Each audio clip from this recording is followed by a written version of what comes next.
All right. Looks like we are functional. Hey, what's up? Welcome in, welcome in. Just getting comfortable here. Trying to find a link for this stream so I can put it on Twitter. But I don't see it right now.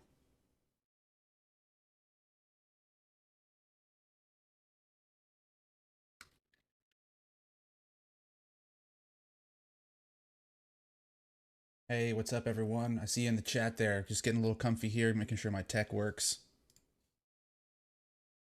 We'll put on the camera so you can see I'm a real person. Hello. I'm looking for the URL so I can put this on my Twitter.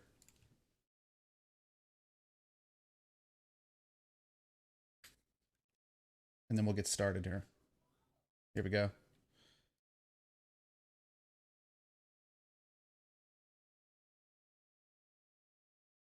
Boom. Tweet it out. All right. Looks like we're good to go. Stream is live. Hey everyone, what's going on? Welcome in. Carlos, Tyler, John, Shadow Knight. What's up, BCB? My man. Adam, Trinius, Aaron, Frankie, JP. What's up, folks? We'll get started here in just a second. Just giving people the time to see the tweet and get in here. Hope everyone's doing good today.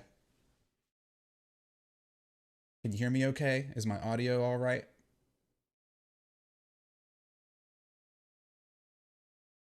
Excellent. Well, we're going to do a proper intro here in just a moment. Hope you're ready. We're going to fire it up.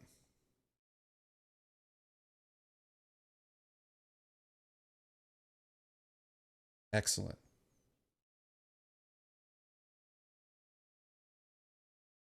Oh, all right. Let's do this. Music incoming.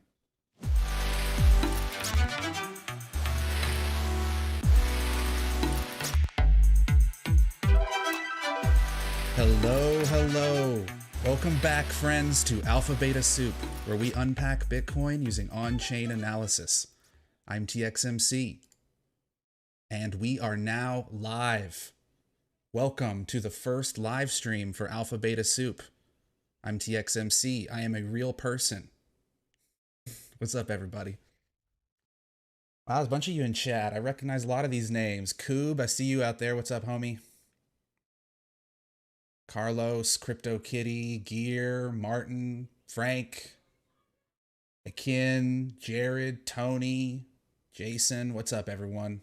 Wild Ride, hello. Wow, what a week we've had in the crypto market, huh?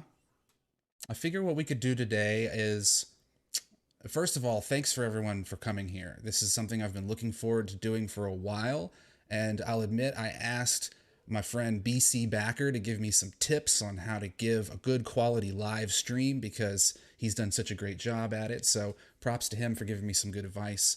And yeah, I plan to keep doing these. I'd like to do these fairly regularly where I come on, I show you a little bit about what I'm looking at, and then we just kind of, riff for a little while until everyone's tired of hearing me talk, and then we can go our own way. So I thought I'll show you some charts. I can show you the tools I use to make the charts. And, if you guys want to talk about something in particular, I'll do my best to try to answer questions and whatnot. I have a slow mode on for the chat. It's like 5 seconds just because I didn't want it to go too fast while I was talking. So if that's really annoying, or if there's some weirdness with the presentation or the audio or something, please just let me know so I can fix it for next time. I am recording this also, so if the live stream doesn't work too well, we'll just post it as a video. All right, so what are we looking at here? I use a 3-day chart. First of all, I'm looking at Bitcoin right now on a 3-day chart, and I usually do this because it helps me to kind of mute out some of the volatility in the single day-to-day chart when I'm just trying to look at the broader trend. Like I could easily just go look at a daily chart, but my default is I start with a 3-day, and yeah, I can turn on the watermark, no problem, dude. Status line. Wait, watermark. Where is it? Appearance. Boom. BC. BTC USD, $3 Coinbase. And you know, the interesting thing about the last couple of days, I see a lot of people on Twitter who are extremely excited because the price is going up instead of going down. You know, it's doing this instead of doing this. And this has gotten people extremely excited. I'm not personally of the convicted mind that we have put in a bottom yet. I tweeted out yesterday that what I think is going on right now is perfectly setting up to eventually come down here and test the low 30s. And the reason I say that is because it just feels wrong to me that we would bleed straight down like this over and over again, sideways and down, sideways and down. Look at this. There isn't a single rally anywhere in here to speak of. That's just not what price action does. And so it makes it hard for me to believe that we would bleed all the way down, and then before we actually got to the low, suddenly volume comes in and we just rip back to the moon. That just doesn't quite make a lot of logical sense to me. Blockchain backer, so glad to see you in the chat, my dude. I bet you got a lot of fans out here in the chat that are glad to see you here. Always appreciate your support, man. I've got a lot of respect for you. And so, yeah, you know, the market's just been showing a lot of weakness. And when it shows weakness like this, you know, I'm not a day trader. I'm not someone who's looking to make entries and exits as price is moving. So it's important for me to point that out. My acquisition of Bitcoin is just for the long term. It's a stash for me. Whereas things that I trade are different assets. I don't treat Bitcoin that way. That's just not how I prefer to handle my finances. And so for me, you know, I'm just kind of watching for the trend to be established. And right now the trend is down. And I think that we've got a lot of work to do before we could say the trend has been reversed. You know, we could look at price fractals.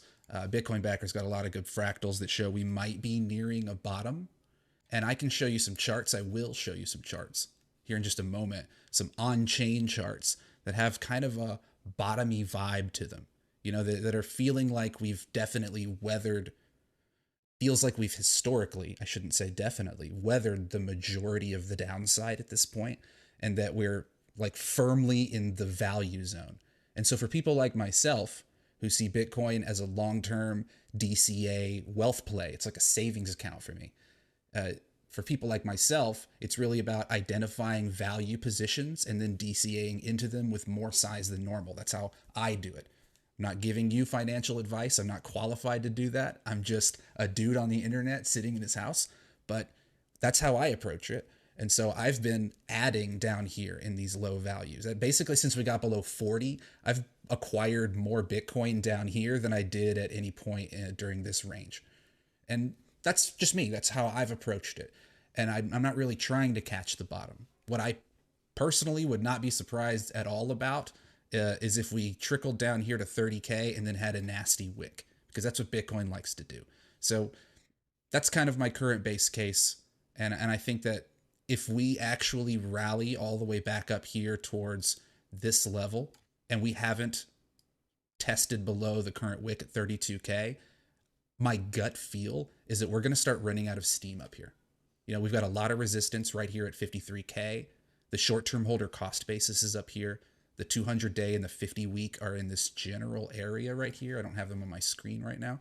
And so I just think we're going to run into a lot of resistance as we get back over 40K and over the mid-40s. So right now, my confidence is not high. Let me take a moment and look at the chat here, make sure I'm not missing anything. Lots of comments about BCB. He's a popular guy. Two of the goats in here. I'll appreciate that, Chris. Hey, what's going on, everybody? Yeah, I see you there. Shahriar? Shahriar? I don't want to mess up your name, my friend. I'm not going to butcher that. When is TXMC and BCB going to do a video together? I saw the other day on Twitter that Blockchain Backer asked me to come on his show, so maybe we will do that sometime soon. We'll figure out a way to make it happen. So there is one thing I wanted to show on here. I've been asked about this quite a bit, And so I'm just going to show it to you and explain it here because I bet there's at least a handful of people in this chat right now who asked me about this. So I've been asked a few times about this indicator that sometimes shows up on the stream down here at the bottom of the screen. So what this is looking at, this is a perp futures premium indicator. So this indicator is not, hey Grand, what's up, dude? How you doing, my friend?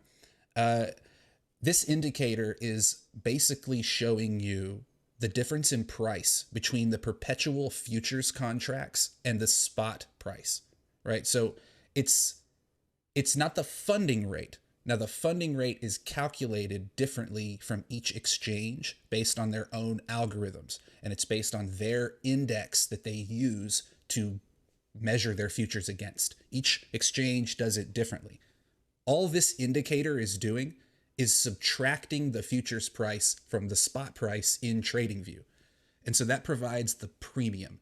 Now, the premium is like the real-time funding rate, but it represents the same market force. I shouldn't say it's the real-time funding rate. The funding rate is what's actually charged to people in futures. Whether you are long or short, the funding rate charges the longs to the shorts or the shorts to the longs based on whether it's positive or negative. But the premium, this right here, is showing you the difference between spot and futures.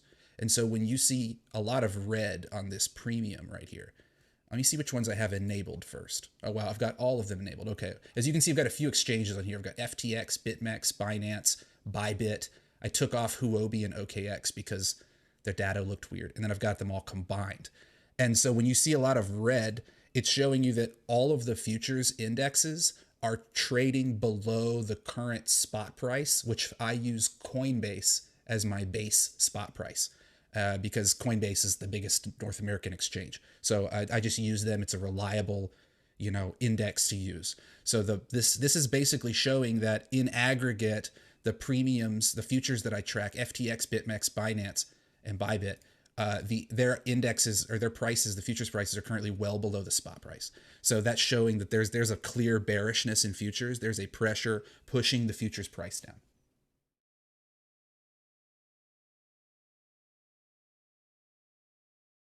Simon says, I think we're going to touch below the low at 28K. I think that's very possible. I think that's absolutely in play. Juan Luis, excellent space. Learned a lot from you. Thank you. Thank you very much. Love from Germany. What's up, Pitbull? Wick to 25K. Put your bids down now. Yeah, Dave, 25 seems low, and I'll show you in a moment. I'll show you some on-chain charts here in just a moment. Carlos, are you talking about the funding rate on Coinalyze? So no, there is a difference here. So the funding rate is, as I mentioned, it's calculated by the exchanges, and they all have rules in place about when the funding rate breaks out of its kind of neutral baseline value. There's a peg that keeps it to a neutral unless it gets really imbalanced. That's why it tends to stay around 0.01%. And so the funding rate actually charges the traders with open positions. It takes money out of their account and pays the other side on a rotating basis. The funding rate encourages traders to fulfill the other side of the bids or asks in futures to fill in the liquidity. The premium, this is just showing the prices and how the prices are moving in real time. And so you can see what often happens, though, is that sustained negative premiums often coincide with negative funding rates, but they don't always. So recently, we have seen a lot of negative premiums, but the funding rate has not been negative. Here is the funding rate on Coinalyze for Binance. Look how much white is on this chart right here at the second from the bottom, right? You see this? And then look at the premiums, right? The premiums are trading well below the spot price, which is different from how they were at the end of October, middle of October into November when we were at the all-time high. You see, this is a clear premium. This is a clear discount. And despite this discount, the funding rate has not been able to sustain a deep negative regime. And part of that is because of the rules the exchanges use to calculate funding. That's why funding is not by itself the only and best way to evaluate the futures market.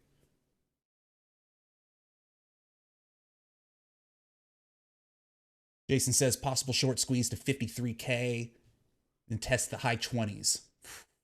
That is maximum pain, Jason. Holy shit. 53s and then back down to the 20s. Whew. Do you think we can free fall into the low teens without a retrace? Daniel. Low teens is not my base case right now. I feel that low teens is that's just, I don't know. I don't see low teens as happening. If we start moving that way and price is continuing to just kind of free fall like it has been since, middle of November, then I'll have to readjust. But right now I feel like, if I had to draw a box on my chart, I feel like the low is in here somewhere. Mid 20s up to low 30s. Every time I've heeded your warning, I've made money. Well, Racecar, I'm glad to hear that. I'm not a trading advisor or a financial advisor. I'm just a guy observing the markets. So I'm glad that my observations have been helpful for you. But I can't take credit for you making money, my friend. That's all you.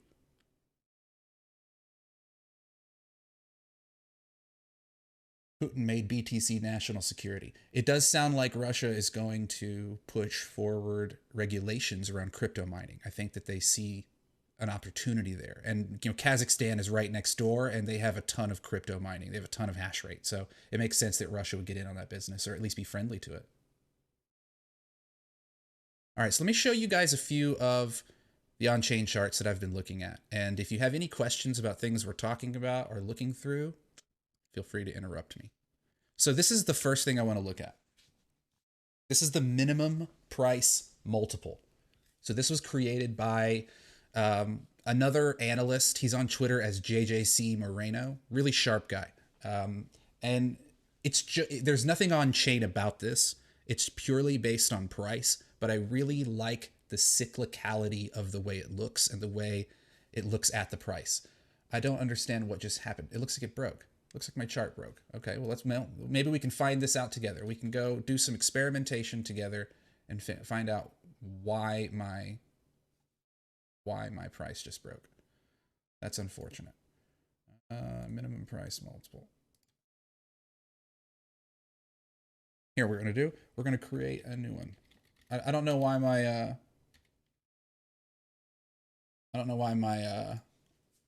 formulas are breaking here, but they seem to be breaking, so that's okay. We'll make a new one. We're doing it live, folks. We're doing it live.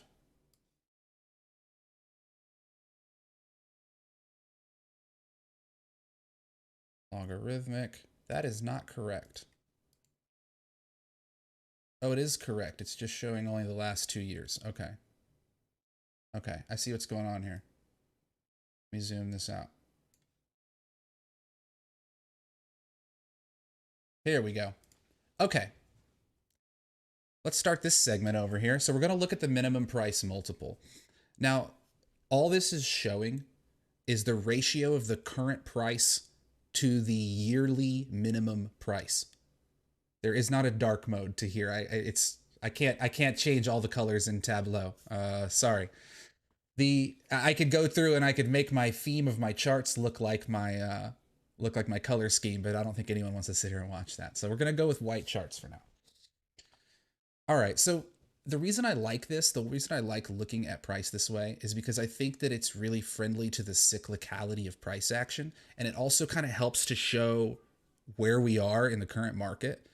So really the ratio of price to the yearly minimum price is just a way of showing the market being overheated or undervalued. There's no voodoo in this. There's no like secret sauce. It's just a ratio. And if you look down here at the chart on the bottom, we've got the price chart, right? The dark chart, the dark price. The line underneath it, the gray line, is the rolling yearly minimum price, the lowest price of the last 365 days. When we have capitulations, like full-on market capitulations, price comes down to that level. It always does. And it sometimes creates a new yearly low. And what we get by creating an oscillator between those two values, let me zoom out a little more. By creating an oscillator between those two values, we get this ratio up here at the top. and it oscillates between highs and lows.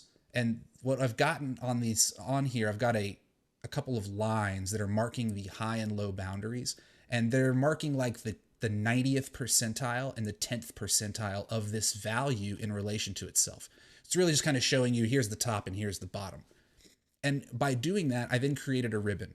So down here at the bottom, every time you see price highlighted in red, that means that it is currently extended beyond the 90th percentile of this minimum price, which means that in relation to its yearly low, price is historically overvalued. And you can see it doesn't happen very often, right? We got a print here in 2013, we got a print in 2017, and we came just short of printing in 2021.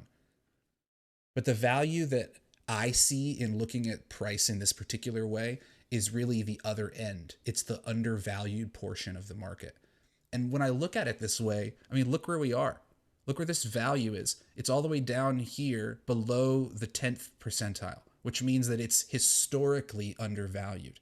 And we actually didn't print this anywhere during the price action of the middle of last year, in part because it had just come after the bull run, right? And so this ratio between price and the yearly minimum price was quite elevated because the lowest price of the last year was pretty high at that point. But now we've pulled back so far that just based on Bitcoin's history, we're at an extremely low point. This is screaming value add to me. And I just find it really interesting now that we've printed a value here for this minimum price multiple. And in fact, this area that we're in for this metric, meaning price in relation to the yearly low, is lower than it was in March 2020. So like from a capitulative angle, it's lower than it was in March 2020. What do you mean doxed? Oh, hey, Hodlbeck, what's up, man? I guess I'm doxed in the fact that you can see my face. But yeah, I really think that it's interesting now, like in terms of a price capitulation perspective, this value is the lowest print that we've had since February and March of 2019, when we were in the depths of the absolute doom and gloom of the 2019 bear market, 2018, 2019. So this is a really cool chart. I like this a lot. The minimum price multiple up here at the top was the thing that JJC Moreno created. And it got me to thinking, well, how else can I look at this? And so this ribbon I've created a few different ribbons. I'll show you a couple of the other ones in a moment. And they just kind of help me to get an idea of where this metric has shown extreme values in relation to the price action. Don't think we have a lot of Tableau users here. That's right, Carlos, we don't. This software that I use, I mentioned this in a video before. This is Tableau Desktop. And so what I've done is I wrote a query in Python that pulls from the Glassnode API. You could use any API. It doesn't matter. But Glassnode is who I use. I pulled all their data into a big data frame. It's got all of my metrics in there. I download it, and then I add it as a data source to Tableau. And I can add anything as a data source. Any spreadsheet. They support a ton of different data source. They support a ton of different like types of data sources and things. Yeah, okay. Let me find something. There was another chart I wanted to show you guys. So yeah, that's the minimum price multiple. I'm bouncing around here a little bit here because I lost my train of thought there. I was trying to answer a question about Tableau. If you have any other questions about this software or about the charts, feel free to interrupt me. And yes, this will be uploaded later. Right now, we're just live, just hanging out. And once this goes live, I'll publish it to the channel so you can go back and rewatch it. So we're getting bottomy vibes from the minimum price multiple, right? First time we've seen a print since March of 2020. Lowest print, meaning most value print, since 2019. So that's great. Well, it's bad that we're this far down from the highs, but it's great that it's a value add. So this here is what I called the cost basis ribbon. Ribbon just meaning that it's printing these backgrounds here that help me see when the metric is acting in a certain way. And so this cost basis ribbon, what does this mean for BTC? Well, what does this mean for BTC? Well, this means that if you have a long-term perspective like I do, that this is an absolute value area. This is historically undervalued in relation to price. Now, you can look back in past bear markets and see that price has spent considerable periods of time in this undervalued state, sometimes 5 or 6 months. But those were also multi-year bear markets. So it's a bit contextual to what you think the market itself is going to do. Bitcoin on its own in my opinion, is unlikely to experience a multi-year bear market at this point without other assets also experiencing multi-year bear markets. So if you are of that bias, which I'm not there yet. I'm not yet there in believing we have a multi-year bear. I think there's probably at least one more positive impulse left in the market that really just absolutely makes people's eyes bleed before we have a true generational drawback in the markets. So I think that from that perspective and with that bias that I have, that I look at this as a value add that could last for a couple of months. It's hard to say. What's up, Steven? What's up, Block Goat? Hey, everyone. Welcome in. So this is the cost basis ribbon, as I mentioned. And this cost basis ribbon is showing you times in the market where the cost basis of both the short-term holders and the long-term holders are declining over a 30-day period. That happens very rarely. And it's partially because Bitcoin's price rarely experiences multi-month drawdowns. Usually there's a swift drawdown and then it goes sideways. And then maybe there's another drawdown and then it goes sideways and then it goes up, right? There's rarely long extended periods of downside. Those times have happened in the depths of horrific bear markets. You can look back and you can see, I mean, obviously 2015, 2014 was when we saw this event occurring the most, but this was after the Mt. Gox collapse. And this bear market was particularly vicious. And we've also got a print now of this cost basis ribbon in recent times. I'm going to zoom in here a little bit so we can see the last couple of years. And you can see it really started in late December. It was when we started to see both of these cost bases, the yellow line up here at the top, the short-term holders, and the blue one here, the long-term holders, in decline. Now, the reason that a long-term holder's cost basis can decline is because of price action from 5 or 6 months ago. It's not because of price action now. The long-term holder group, by its design, is absorbing coins every day that were held from about 5 or 6 months ago. There is a small element of supply that gets immediately added to long-term holder supply when a recognized long-term entity buys coins and pulls them into cold storage. Oops, hit my mic. There is some element of supply that gets immediately added in those cases, but the vast majority of it gets slowly matured over time. And so what happened 5 or 6 months before this, we were in the middle of a major drawdown. So the cost basis of long-term holders is on a lag, right? It's this blue line. So we got bull run while long-term holder cost basis is flat. And then about 5 or 6 months later, their cost basis starts going up because they're absorbing coins from this rally back here, right? Coins that were held and not spent from higher and higher prices are raising the long-term holder cost basis as they graduate into this group. And then we get a couple of months later, what did we have? A major 50% correction. So then what happens? The coins held in here drag down the cost basis of long-term holders. So that's why that one goes down. The short-term holder cost basis declines because price declines. And their cost basis is closely tethered to price, being that they acquired their coins recently. So that's the long explanation.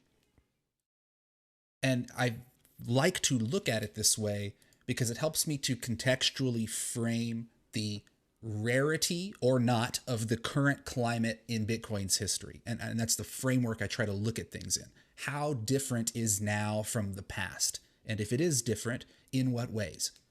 And right now, this is curiously the closest to an all-time high that we have ever been and seen this print. And it's partially because of this very strange year that we had. We created an all-time high in April. We had a 55% correction. And then we created another all-time high 3 months later. That has not happened before. We did have a double pump market over here, but this was extremely different climate. The market itself was vastly different. It was a fraction of the size of the current market. There was zero derivative trading. There were no altcoins really back here. I mean, there were a handful of them. This market was just vastly different. And so it's very hard to make comparisons to this double parabola of 2013 to what we saw in 2021. I'm going to take a moment here and look at the chat. Can you show how you can use Onchain to help get a better picture of what's going on lower time frames? So that's tough, Blockgoat. It's tough because the lower time frames are really occurring in the exchanges, right? Like intraday, intra-hour prints. Those, the liquidity that drives price at that granularity is coming from the exchanges themselves, from active and passive flow of orders sitting in the books, of derivatives traders actively making moves. And so the ledger represents all of the supply that has been pulled out of that ecosystem or that is being put into that ecosystem to then trade, right? So once things get pulled out of the exchanges and taken away from the front lines, so to speak, then we can measure it. And that's where we see the, 87% or so of supply that isn't on those exchanges. But once it is in there, it's really captive to the technical forces that drive a market in real time. So it's difficult to help to pinpoint. Now, I'm not saying it's not possible. I just haven't spent a lot of time focusing on this angle of study with my analysis. But there are some metrics that have intraday prints like SOPR, the spent output profit ratio. You could look at something like that and get a sense of when coins that are in deep loss or in deep profit are suddenly coming to life. And it's possible that you could then derive some element of signal from that. But it's difficult and it's laced with nuance. So I tend to avoid trying to connect on-chain data to very low time frame like intraday trading because they just don't represent the same market forces, man. When you have a coin in cold storage, when it's on the ledger, when you show up as an entity on chain, that coin can't get spent to someone else unless you have a peer-to-peer transfer or you deposit it into the black box of the exchange. So there is a separation there, and that's why it's hard to make straight connections. Can I show dormancy flow? Yes, I will show dormancy flow. I think I actually have it here. Boom. Dormancy flow. We'll talk about this in a second. What do you think could be the catalyst for a multi-month bear market? Grand, I think the Federal Reserve could be a catalyst for a multi-month bear. And honestly, friend, we've been in one. We're in a multi-month bear right now. We're in like a month and a half long bear market, at least. I mean, Bitcoin on chain has been bearish for many months, but price was still going up in a lot of those cases. And, some stocks were ripping in the second half of the year. I think Tesla had an incredible November. But the last couple of months, basically since early middle December, when the Fed really started flipping more hawkish, the markets have been pretty much in a bear market. I mean, the NASDAQ is down huge. Most of the indexes are in correction territory. A lot of growth stocks are down 40, 50%. So I believe we're currently in one.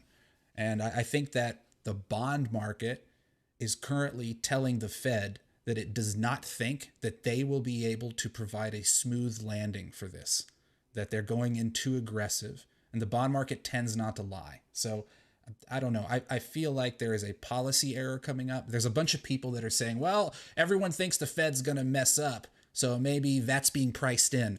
And then you start the infinite levels game theory of, well, that's pricing in this, which is pricing in this, which is pricing in the pricing in of the pricing in. And becomes semantic at some point. But generally, I don't think the Fed really knows what they're doing in a lot of cases. They're kind of just waiting to see what happens. They're moving some pieces and then waiting to see. And I think that the markets are telling them that they're losing confidence in the Fed's ability to navigate and thread this needle. How do you feel crypto would hold up after an initial crash of the global markets? Well, they would get sucked down like they have. Could it be seen as a safe haven asset class? So that's a tough question to answer. I don't think that crypto will be seen as a safe haven asset class. I think that the majority of crypto, broadly speaking, is extremely risky and will remain risky. It's a speculative class. There's, I could count on one hand the number of crypto assets that exist that are some kind of a safe haven, and it's mostly Bitcoin and things that are very similar to it. In part because most of the other assets are really just like tech companies that have a token that offers some kind of utility, and they're run by a group of VCs or a board of CEOs or whatever. I don't really see any of those as being any kind of sound safe haven, some kind of port in a storm, the way that gold used to be and has been for centuries, and the way that I think Bitcoin will evolve to be. Bitcoin isn't quite there yet in the minds of people, but that's more of a social awareness thing and a growth thing than it is anything having to do with Bitcoin. But I think that most of the other assets that exist out there, I mean, just name your favorite coin, is not a safe haven in any stretch. It's all part of the speculative growth of this new class of technology, and most of these tokens won't exist in 10 years, I believe. I think a lot, and let me add to that thought. So what I think that a lot of these tokens represent are experiments, right? They're experiments in new technology, new use cases. As someone else creates some new version of a chain, some new way of, providing some kind of peerless transaction system. There's all kinds of new technology coming out now. As these things grow and evolve, their use cases are constantly spinning up and they're testing them. Can we use this technology for this? Can we use this technology for this? I think it could be useful in this capacity. And all these things are being tested and tried and thrown against the wall. And most of them will not stick. A handful will. And the use cases that have the most solidity to them, the most validity to them, those things will, in general, be adopted by the strongest assets that survive. And so in a lot of cases, a lot of this DeFi stuff, a lot of these different ways of generating yield, just all these different kinds of lending platforms that are spinning up, I believe a lot of these things will ultimately converge down onto Bitcoin and whatever other assets make it through. And most of the things that are currently seeing these new technologies built on them won't survive. But the concepts that they put forth will then evolve and be adopted by the winners, so to speak. For me, it seems like Onchain is signaling a bottom, or at least very close to the bottom. It does feel that way. This is dormancy flow. I'll talk about this here in a second. This one is signaling that we're very bottomy. I was showing this cost basis ribbon a few moments ago. This looks very bottomy. We were looking at this minimum price multiple earlier in the stream. This also looks very bottomy. So I think that there's a very sound argument to be made that we are far closer to the floor here than we are to the ceiling. And I certainly don't think that we're going to zero. And I see 30K as a very strong support. It doesn't mean it won't break, but I think that there is a very high level of interest in seeing 30K as a value for Bitcoin. And so it might take some battling before we establish that. It might take a few weeks before that is convicted in the minds of the market as a whole. So that's why I think that we're still in store for some more chop. But I think that we're very close to a floor of some kind. It just might mean short-term weakness before it's established. Doesn't the explosive growth of leverage trading increase the extremes of price action? Therefore, doesn't the historical data become less relevant? Well, MetaMonkey, I would say that the growth of leverage trading, that the derivatives market is actually dampening the extremes of price. It's actually preventing price from parabolically moving up and down because of the amount of hedging that goes on in futures, because of the liquidity and the availability of people to take delta neutral positions, and because of how big the derivatives market is now. I don't think it's having that effect. I think it's having the opposite effect. I think it's preventing rallies from sustaining. We know that long-term holders sell their coins into market strength. Do you think that it is possible some economic factors may trigger long-term holders selling into weakness? Yes, that's possible. So let me find my chart of long-term holder change. I got it here somewhere. Here it is. We'll come back to dormancy flow. There are times when long-term holders spend in weakness, right? This is the rolling 30-day change of long-term holders. If you use Glassnode, you may know it as long-term holder net position change. It's the same chart. Let me zoom out a little bit here. So there are moments when long-term holder supply gets spent in downturns. You can see a few of them here, like these moments where the value is below the horizontal line. And you can look over here just in March 2020. Look, there was some spending by long-term holders, which at the time was percentage-wise relative to the amount of spending that they provided at the top in October and November. So they do spend into weakness sometimes, but the majority of their spending comes in rallies. It comes when price is showing strength, like this plus token Ponzi rally that we got out of the 2018-2019 bottom here. There's a lot of spending that came out of this group, and they actually broke this 2% line, which is usually the mark of high spending, so quote unquote, for long-term holders. And we never came close to that here in November of this past year. But this is what their spending usually looks like, spending into a rally. Here, spending into a rally. So that kind of behavior is very consistent over time, and we can rely on it being consistent into the future for the most part, because long-term holders, it's not a singular group of people, right? This represents millions of people holding coin, and it creates a certain human behavior when you have an asset for that long. And so spending into market strength is that behavior.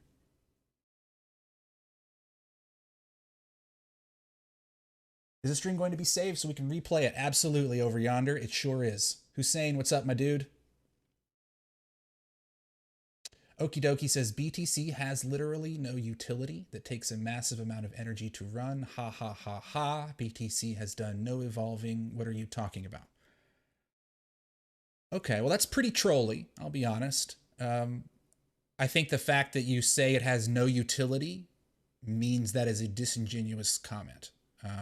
Its utility is the fact that it is money. That's the utility.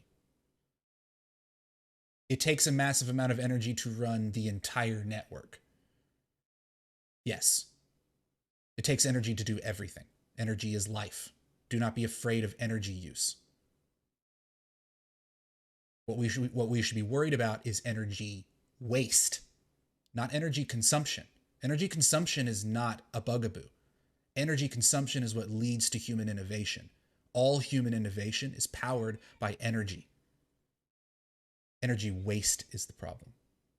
And Bitcoin has a lot of potential to strengthen the energy grid, and particularly as it relates to renewables.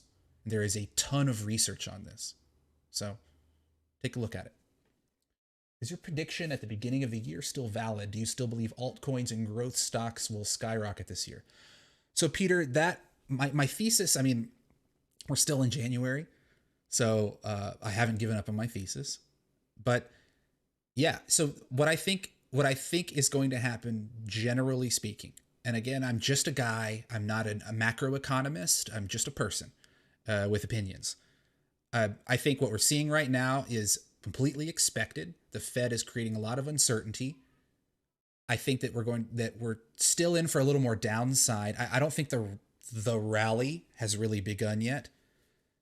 I think that we will get one. I think that Bitcoin and other assets will bounce out of the lows here and they will rally at some point in the next, few months. Sometime between Q2 and like Q3 is kind of like my expectation. I don't like to put a time box on it.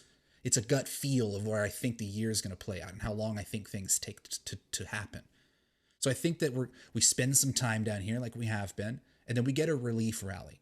But I don't think we create new all-time highs for Bitcoin because the market is showing a lot of uncertainty. There's a lot of fear, and it's hard to generate a raging bull run out of extreme fear, right? Those two things need to be a little bit more separated. That doesn't mean we can't get a strong rally though, but I think it would be short-lived. And if Bitcoin hits a retrace and it actually shows weakness like in the 50s, doesn't quite get to 60K, never even touches the all-time high. If it starts to pull back there, and Blockchain Backer has shown this a lot on his channel, that when Bitcoin has a retrace, that's usually a time when altcoins are ready to pump. And just the altcoin market has been so weird the last half of a year or so because there were a lot of coins that I was kind of expecting to start moving after Bitcoin pulled back, and they didn't really. There's a lot of them that have just kind of been holding firm and then bleeding with Bitcoin down. And I think the macro environment is driving a fair amount of that kind of deviation from the norm. But I do think that it's due. And I think there's a lot of the market a lot of coins that are waiting for their pump, for lack of a better term. And there's a lot of capital on the sideline that is still hungry for yield, and it currently isn't getting it. And so I'm expecting a rally. I'm not expecting new all-time highs for Bitcoin unless we first see more downside. And I think that the altcoins will rally when Bitcoin shows its next pullback. And I think that is when we would see more weakness in the market, as I laid out in my thesis. And I think I haven't read it in a couple of weeks, but I think I'm explaining my order of operations correctly, that we would get some weakness in the market. We'll then get a relief rally that pulls a bunch of people back in. Everyone gets really excited. Sentiment starts to shift. People feel that the bull market is back on. Oh, the super cycle is still in play. Praise be to the Bitcoin gods. And that would be the moment that people get crushed, in my opinion. That's when actual sentiment will get utterly vaporized and we would see another downside move. And that would actually take a few months to recover from before we would have a proper bull run. I don't think we're set up for all-time highs and strong market action like we saw at the beginning of this year until much later this year. But that's just my feel. I could end up being wrong. And if criteria starts changing, if the market starts behaving differently over the next couple of months, I'll adjust my thesis. And my thesis is just a framework. I'm not making my decisions for the rest of the year based on something I typed in the first week of January. It's just kind of a thought experiment. Do you think we could make a lower high around 50K and then revisit the low 30s? Yeah, Dalek, that's just what I was trying to explain. I don't have my price chart here in front of me. I do think that's possible. I think that we rally up. I don't know where the price would stop. It kind of depends on which fib you're looking at and where the low actually ends up being right here. Let me go back to my price chart. Dark screen incoming. It kind of depends on where the low is here. But I think I think we get a rally up to somewhere in this area. This seems like an area where we would run into resistance. And then if Bitcoin starts pulling back, this is where I would think the altcoins would run. That's my expectation. The ones that haven't run yet, right? Because there's a lot of them that already had their fun this year. Let me open up another screen here, right? Like there's a bunch of them that already had their fun. Like Solana, yes, Solana is down off the highs, but it really hasn't taken the kind of beating that a lot of other tokens has. FTM, that's another one. AVAX, AVAX actually the last couple of days has gotten a lot uglier. I've been trying to watch some of these that didn't get beaten up quite as much as some of the others. Atom was another one that was doing okay. But, some of these other some of these other tokens are just an absolute free fall. Look at ICP, just getting shit on. Even Luna isn't down that much, and they've had like a bunch of DeFi scams. So there's just some of these tokens are, in my opinion, way more inflated than they should be, while other stuff like Litecoin is still just kind of languishing down here in like the lows of the past year. So I think that there's a part of the market that hasn't caught up yet, and that's the part I'm expecting to move.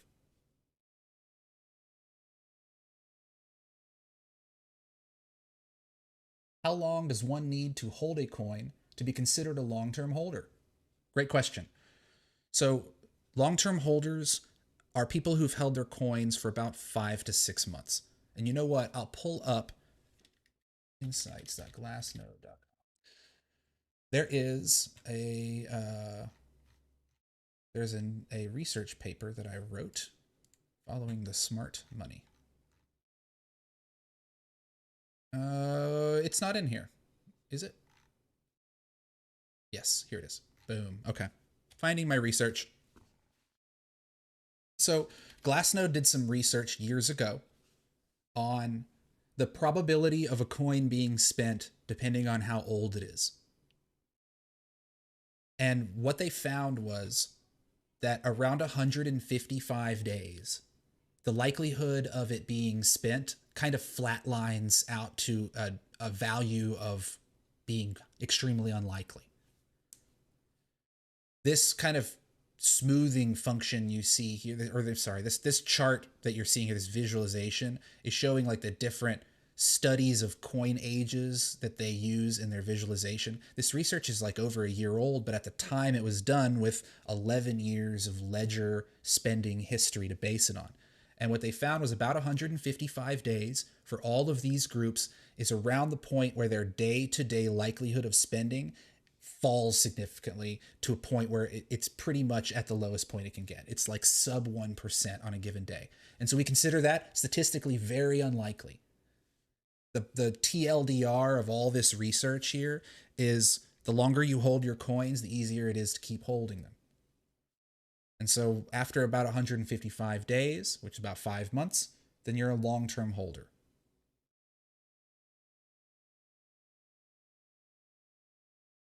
Blockchain Backer says, I completed my Ethereum exit plan November 10th. People were chasing the final couple percentage points. Yeah. 72K was the top you called forever ago, and it went to 69. So pretty close.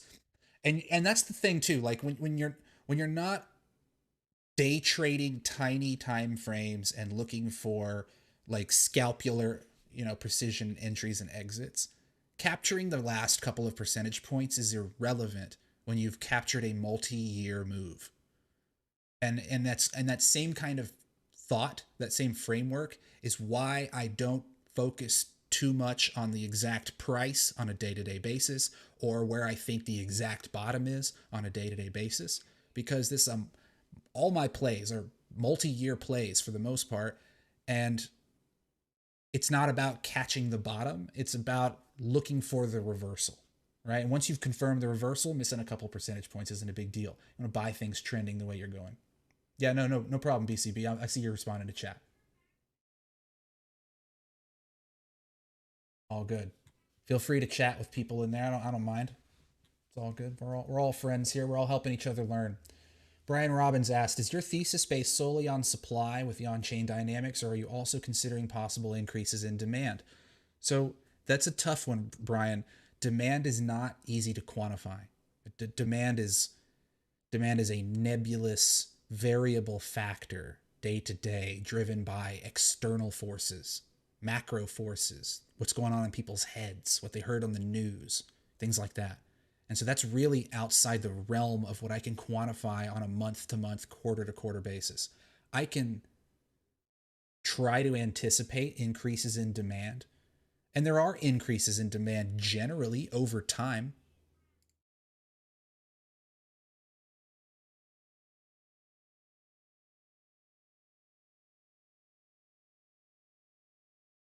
There are generally increases in demand over time. Like if I look here at this chart of active entities, right, going back to 2015, There's periods where it's extremely elevated. There's periods where it falls down. But even when it falls down, it's much higher than it was in the previous bear market. So there's like a constant growing long-term exponential uptrend of demand for Bitcoin. Zoom out a little further, you can see it's just going up, up, up, up, up, then it pulls back, then it goes up, up, up, up, then it pulls back, then it keeps going. And so that makes demand really hard to quantify. It really does. And so I try not to focus too much on that.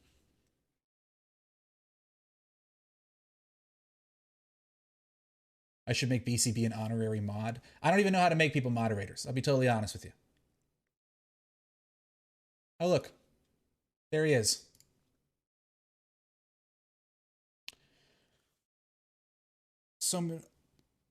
Oh yeah, lots of comments. Yeah, I'm sure Blockchain Backer gets a lot of comments. I'm having trouble keeping up with the chat, and I've only got a couple hundred of you guys, so I can't imagine what it's like for him.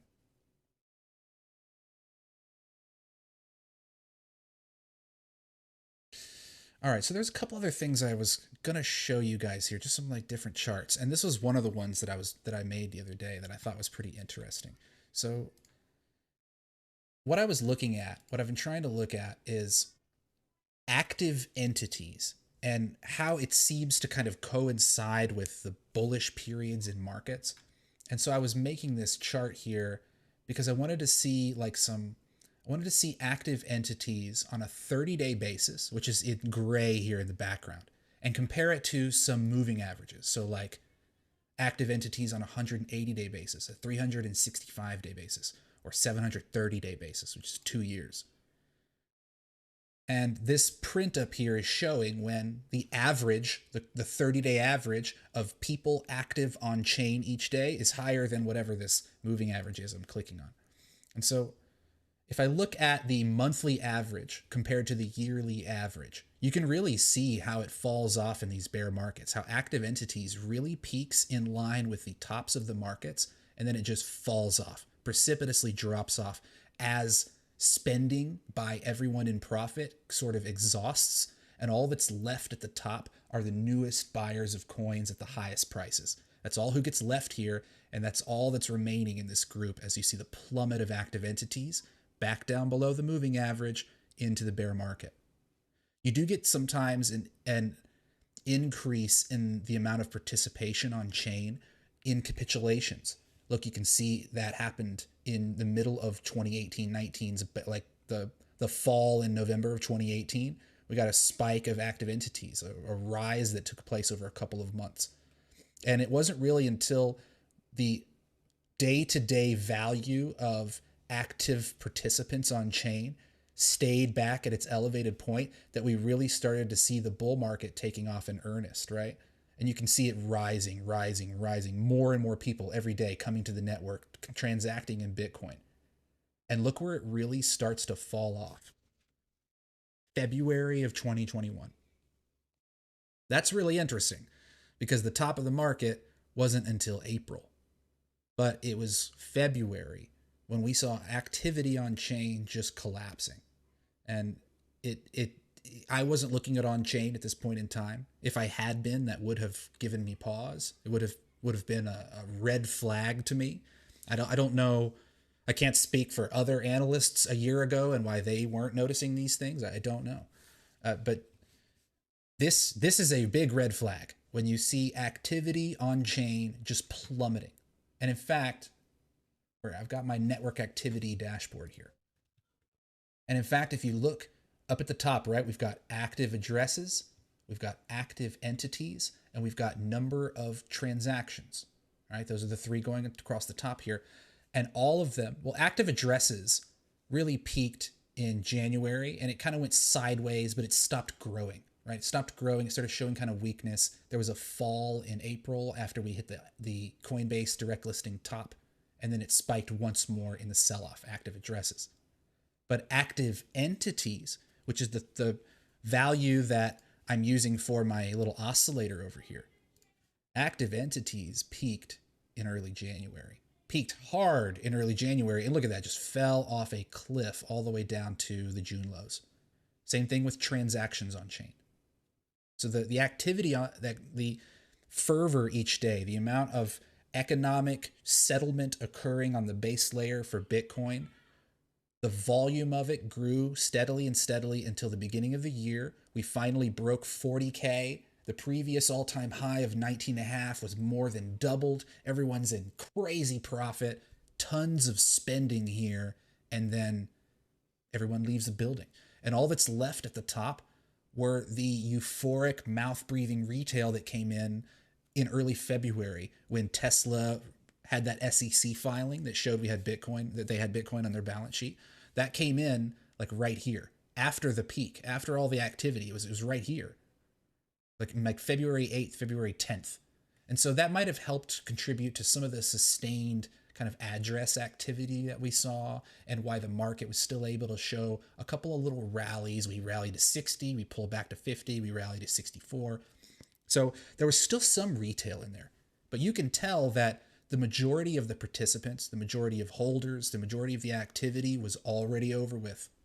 And so by the time we got to April, the market didn't have any legs underneath it. There weren't people showing up each day to support whatever profit taking there was to happen up in the 60s. And so we just fell over. And then you add the FUD from China banning industrial mining.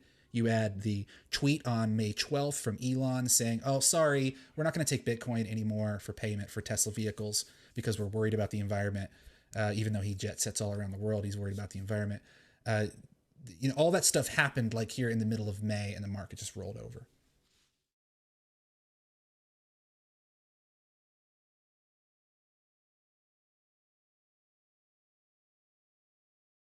Smash the like button, people. Yes, if you're watching this video and you have not hit the like button, you are doing me a disservice, and I would greatly appreciate you hitting the like button. That will help YouTube to get this content out to the algorithms, to share it with more people. So I really appreciate all of your support. And I'll take a couple of minutes here and just make sure there aren't any questions. I see the chat, people chatting with Blockchain Backer. He's hanging out in there. If you've got any questions about what we've been putting in the content recently, what we've talked about in the videos, what you've seen on any of the charts, please don't hesitate to ask. Be happy to answer them. Pork Chop, you did miss an hour, but that's cool, dude. This is being recorded, and we will have it up live on the channel for you when we're done. And I'll go a little bit longer here. I'll keep going until folks, get tired of listening to me talk and don't have anything to say, and then we'll call it a day. I haven't checked in on coin destruction today. Honestly, guys, I haven't looked at a lot of these charts since I woke up today. I was looking at them last night. So you'll get to kind of see with me what some of this data is doing today. See, net realized P&L. I always like to go look at this because this really kind of gives me a sense of who is moving the coins. I don't even care what their age is so much when I look at this chart. It's really about, are they the people in profit or the people in loss? Ever thought of charting realized profit and loss to exchange volume? Oh, I see what you're asking, DG. Yeah, that's actually a good question, and I might actually ask the Glassnode people if they'll hook me up with that data. They might do that. Arrow, what is my take on the matters of national security thing with Biden? So I agree in large part with the assessment that Blockchain Backer made about it on Twitter and on his video yesterday. If you didn't see that, basically my interpretation of what they're doing is that the matter of national security is that they are asking a bunch of people to report on their comments about crypto and its effects and whatever concerns the state agencies have about those things. It doesn't sound like they're actually about to take a regulatory action. It sounds like they are requesting information so that later down the road they can take action. Maybe they will in a few months, but right now that's not the feeling I'm getting. I'm getting the sense that this is an exploratory process. Do you think in 2022 will be a second El Salvador? Oh yeah, Michelle, I think so. Honestly, I think Honduras might be really soon to do it. And that's great, right? And I think that it shows, it makes sense when you see the nations that are currently interested in using Bitcoin as a medium of exchange. It's dollarized nations and nations currently suffering from massive inflation. right? Mismanagement of money and destruction of buying power and the collapsing of wealth. Those are the places that are those places and places that are heavily dollarized and reliant on the petrodollar system. Those groups are the ones most incentivized and recently most interested in making Bitcoin legal tender. Now, I don't think that Honduras or Ecuador or Costa Rica or some of these other countries I've heard, if some of them make it legal tender, that's great. It is nothing but a positive thing, but I don't believe that it will necessarily be crazy bullish for price action. I mean, do we need to revisit what happened the last time a country made Bitcoin legal tender? It was this day. So I don't necessarily know that when we get an announcement that some country makes Bitcoin legal tender, that means that bull market commence. But it is great, and I think that we'll see more of that over the next couple of years. And I think it'll start a domino effect. Steven, thanks for coming by. Yeah, we will do more of these in the future. This was really just the first one. I just wanted to make sure it freaking worked. Seems like it's working pretty well. Last rally to 69K. Did not have retail demand. Was it the first time in Bitcoin's history that such a rally happened? Pretty much, yes. Yes. It was the first time that Bitcoin created all-time highs in this climate. Let me zoom out. Let me put the BLX on here so you can see the full history. I mean, if we just go back and we look here at all the previous all-time highs, right? And we just like consider the market conditions of these all-time highs. I'm gonna mark them all off here. Okay. So this first market in 2011, you almost can't even count it, right?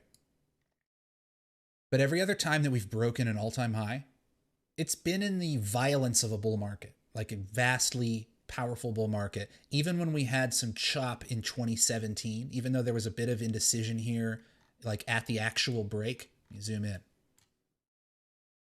right? Like, rush, like, you know, we tapped it right here, goes above it, it goes below it, and then finally it breaks off, right? Like that's some resistance, but look at the strength with which it moved away and it never came back. It's never even come close to this price again. Oops. Oh my gosh, I left my my drawing marker on. Okay, there we go. So even when we get a little bit of resistance after breaking an all-time high, it still like rips way past it. And when we look at the all-time high here from 2017, like look at this break. Look how clean this break is and how we've never even come back down to it. Now, look at this all-time high break.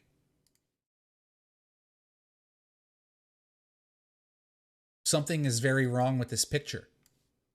All the previous ones, like we just ripped straight to the moon. We ripped. And this one just nothing. So when I look on chain at what's going on right here, there is not retail demand. There is not an overload of buyers pressing market buy and just shoving the price up. Now, some people say that it's from whales, that it's from institutions, that it's this, that, and the other. All of those things are valid theses to explore. Institutional money is now a part of this market.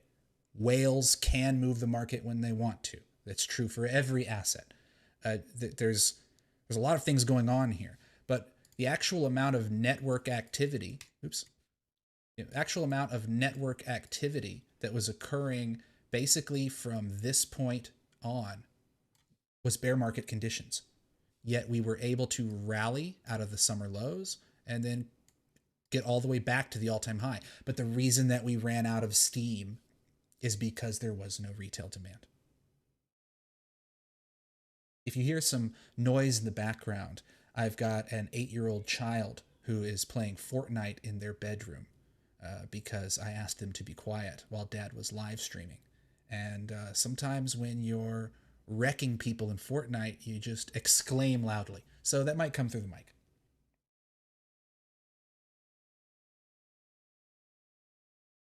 Let's see.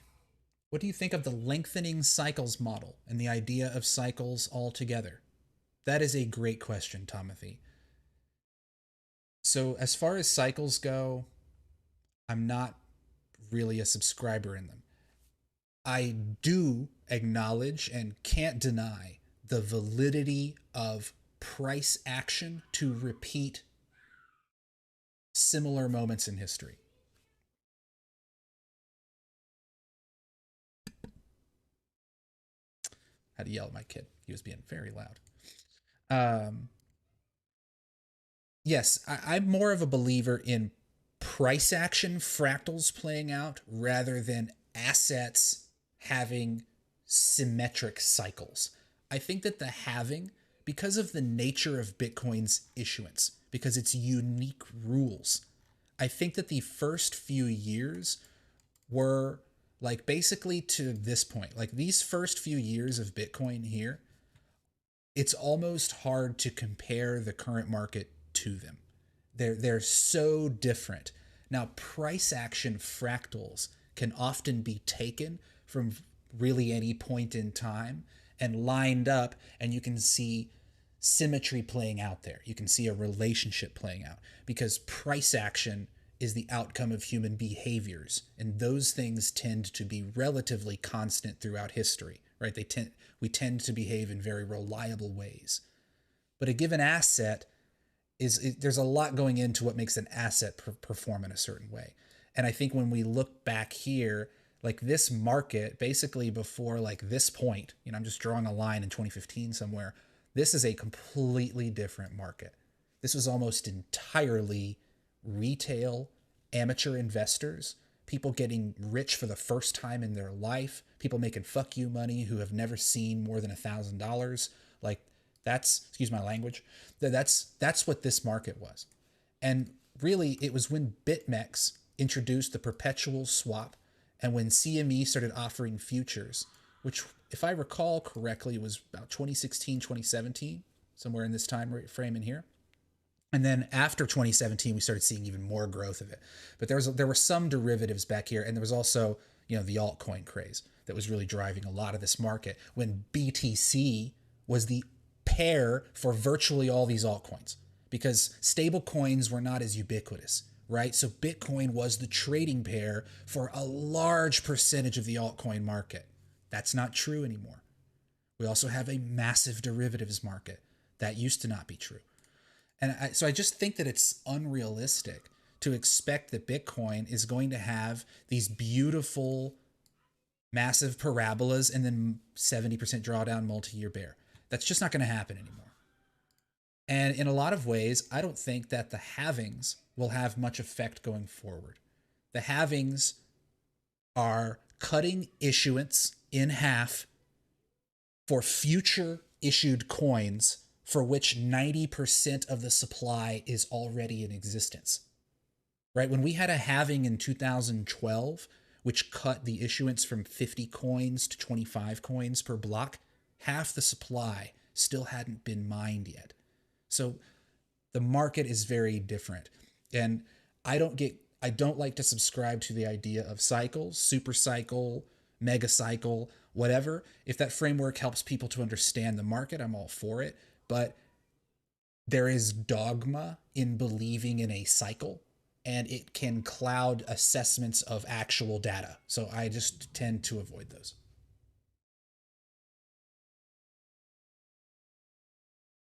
Are we in a super cycle? Yeah, like I was saying, I mean, I don't think we're in a super cycle. We are no longer in neatly contained 4-year cycles based on the halving.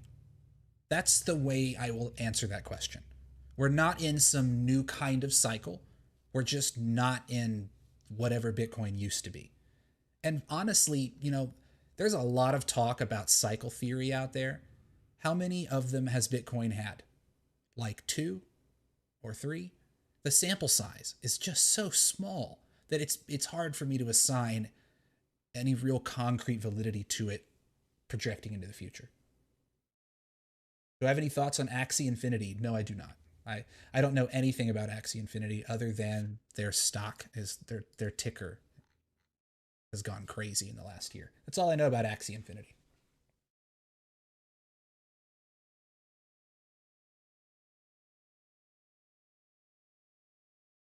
Grand asks, why wasn't any of the big guns who talk about on-chain saying, why were they saying literally nothing about demand flatlining?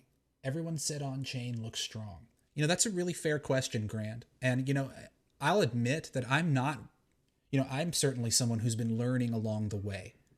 I think that I still had a pretty bullish view on the market, even in November.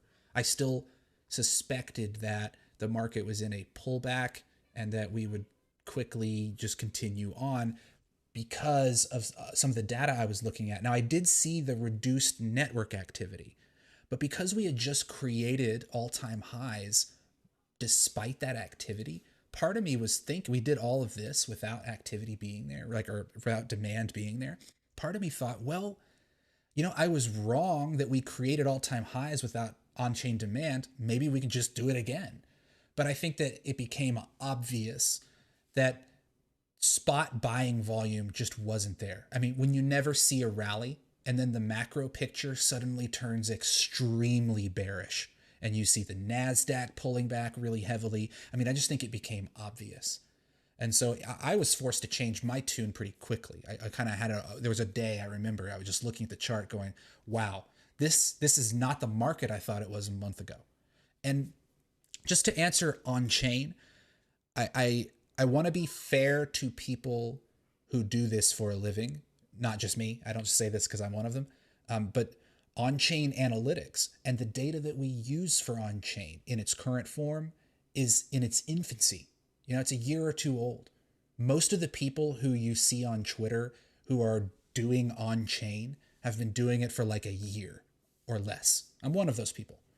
And so there's a lot of room for error in there simply because of a lack of time in the chair and a lack of exposure to past markets and experience about what metrics you were looking at that point in time, right? That's what a lot of TA people can fall back on, is they've been looking at certain indicators for years. They know how they behave. They can go look back for 20 years and see how it behaved.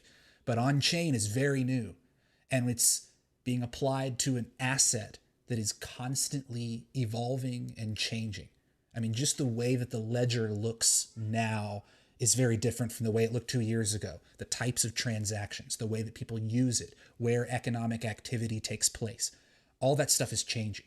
So on-chain it's like standing on a waterbed. It's the ground underneath you is always moving and evolving. So I do want folks to be fair to on-chain analysis. It's also fair to criticize and to disagree, always. But the field itself is still very new and doesn't have a lot of experience under its belt.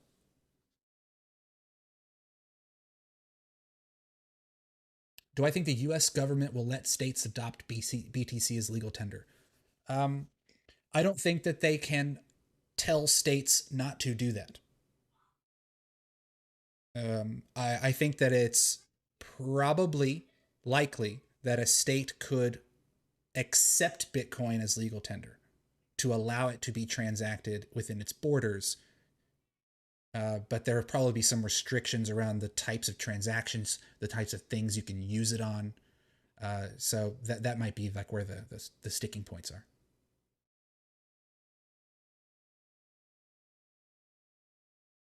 Chris says, how do I think Bitcoin will perform in a large-scale stock market crash?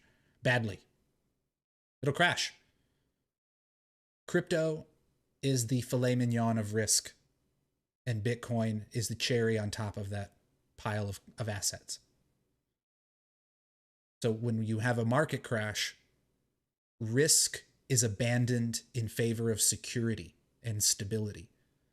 And while long-term Bitcoiners understand that it is designed as a risk-off asset at maturity, it may not yet be at maturity. And we can tell that because the majority of people still see it as a very risky asset. They only see the day-to-day volatility. So it's going to bleed hard. There are still 2 million coins on the exchanges. If we have, like, if we just put our hypothetical hats on, and let's say we walk in on Monday and some black swan happens, Russia invades Ukraine at the same time that the Fed raises rates 100 basis points. I'm just making something up. And the market eats shit. Bitcoin and everything else is going to tank another 50%. Like it's going to eat it. But I think that because of its restricted supply and because of its natural properties, I say natural, it's embedded properties. It's not natural. I think that Bitcoin will probably be the one leading the rally. It won't be that dissimilar to this right here.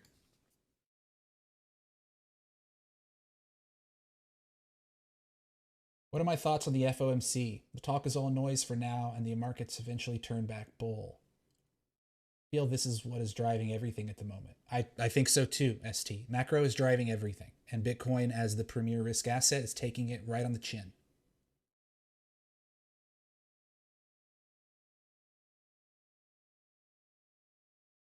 The previous rally was a very controlled move. I agree. It was very controlled. This last rally was very controlled. It wasn't the insane parabola that you get. This is a parabola, right? This is like literally straight up, just climbing the wall.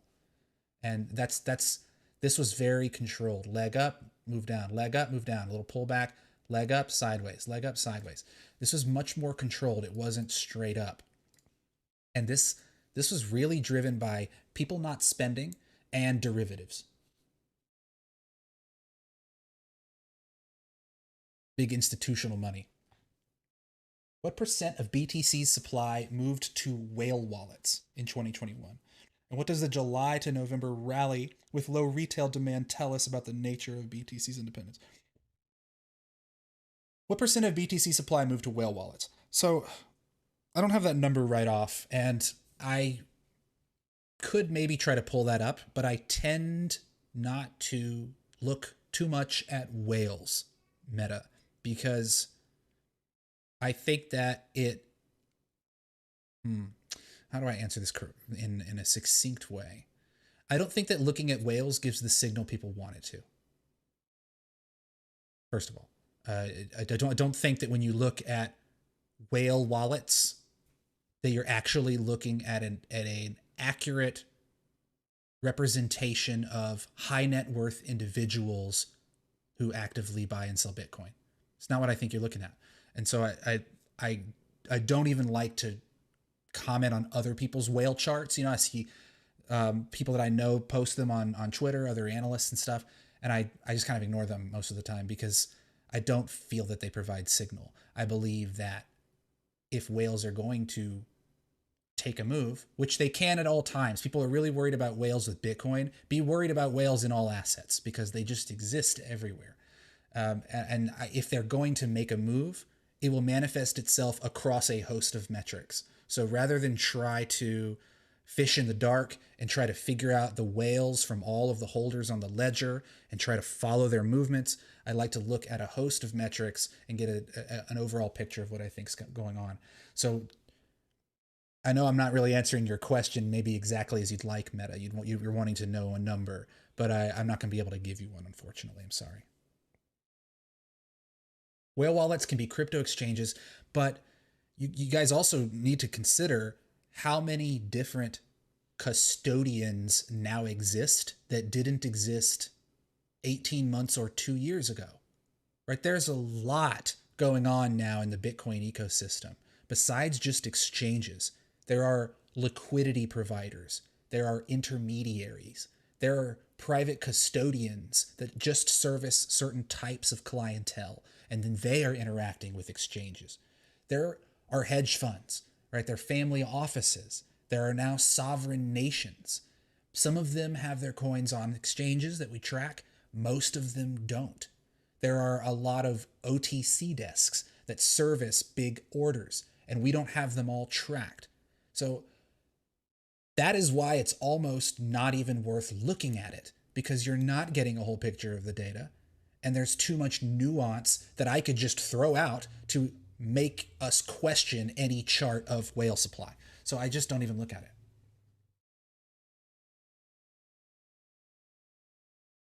Now, long-term holders, we could look at that one.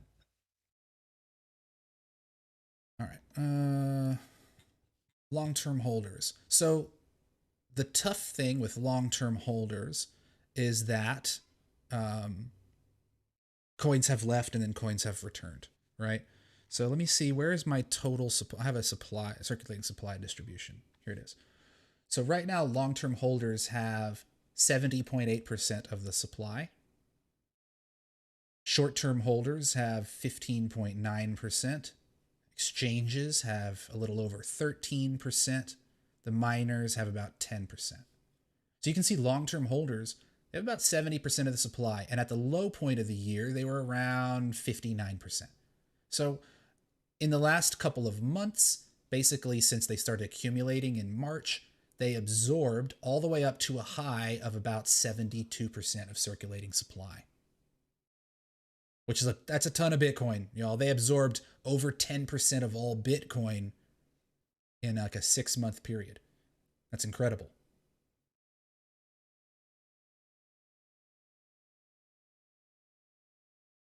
Thanks, Block Goat. Thanks for coming by. Really appreciate all of you coming in to support. If you haven't given the video a thumbs up, please do that. It really helps YouTube to promote this video, to get it out to the algorithms. We'll go for a little bit longer here, and make sure I'm answering questions and stuff, and then maybe we'll wrap up like at the top of the hour.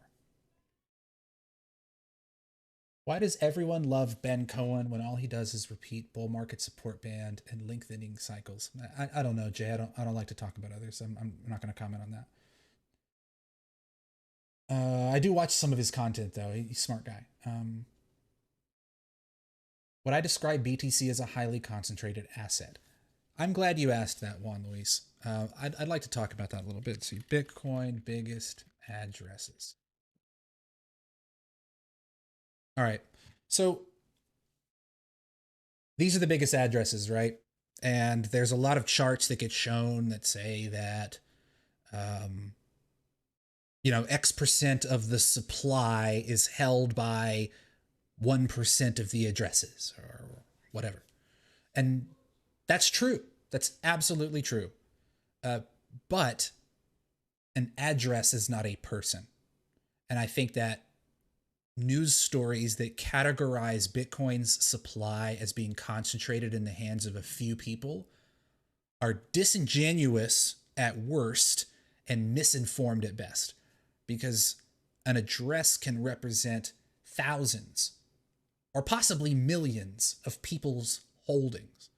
Like, look at this number one address here that has 257,000 Bitcoin in it. It literally belongs to Binance. The number 2 cold wallet that has 168,000 belongs to Bitfinex. The number 4 address, which has another 116,000, is a reserve address for Binance. And this one is an OKX wallet. This is an OKX wallet. This is a Bittrex wallet. It's an OKX wallet. Each of these wallets represent the Bitcoin of all of the customers on that exchange. So it's just not possible to make a statement about how many people this represents. That's why it's not accurate to try to quantify the amount of people in terms of concentration of supply. It is fair to say that a high amount of the supply is concentrated into a relatively small number of addresses, because an address is arbitrary. You can always make a new address, and there's always new ones being created. So the ones that stick around, that get used a lot, they naturally accrue more of the supply, especially when they're being used by an exchange. Yeah, look up here. What is it? Yeah, less than 1% of the addresses here have, 50% of the supply, 60% of the supply. Yeah, that's true. But how many people have Bitcoin in this address right here? I don't know. Could be hundreds of thousands of people for all we know. And, just another comment on that. Every asset is concentrated into the hands of some high net worth folks. They have some amount of concentration of every asset that exists. But what we can do with Bitcoin that we cannot do with any of those other assets is see the behavior of the holders on chain every day. So we have a leg up.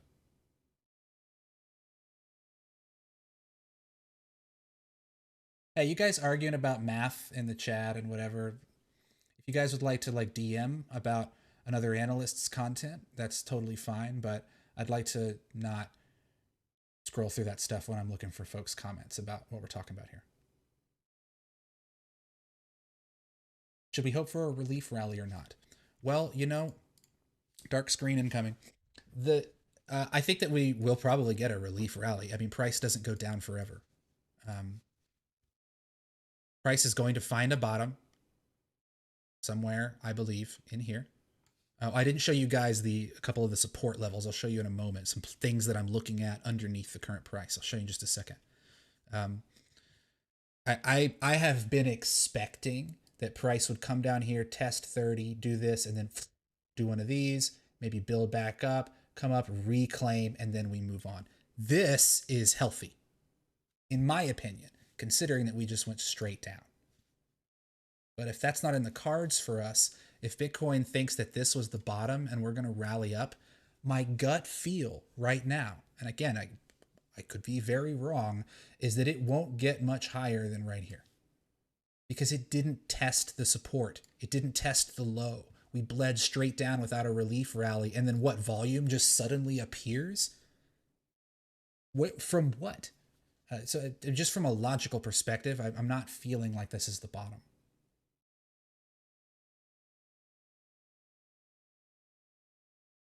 How does the fact that we can infinitely divide Bitcoin impact its long-term price action?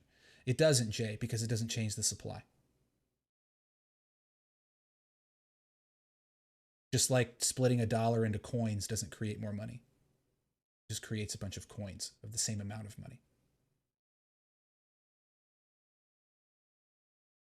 In fact, its divisibility is what makes it really useful as a medium of exchange into the future, because there is a unit bias with Bitcoin. There are people who do not buy Bitcoin because they think that it's too expensive, not knowing that it's divisible 100 million times. I appreciate you asking if I'm going to make a token, Jack Roshan, but I don't think I'm going to do that. I'm not planning on any kind of TXMC NFT or anything like that. That's a funny question. Jay, you can't make more coins. You're not increasing the supply. If you buy a large pizza and you cut it into 4 pieces, you still have the same size pizza. If you cut that pizza into 50 pieces, you still have the same size of pizza. You have not created more pizza. You've just chopped it into smaller pieces.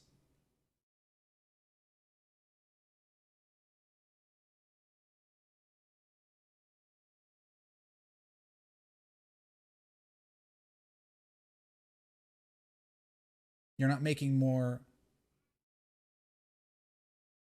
So making more USD coins is literally minting more coins. The supply of Bitcoin is fixed in the protocol. You can't create new Bitcoin outside of the rules of the protocol. So no matter how many times you chop up a whole Bitcoin into pieces and pieces and pieces, there's still just the one Bitcoin you started with. And 120 years from now, there will only be 21 million of them. There will never be more.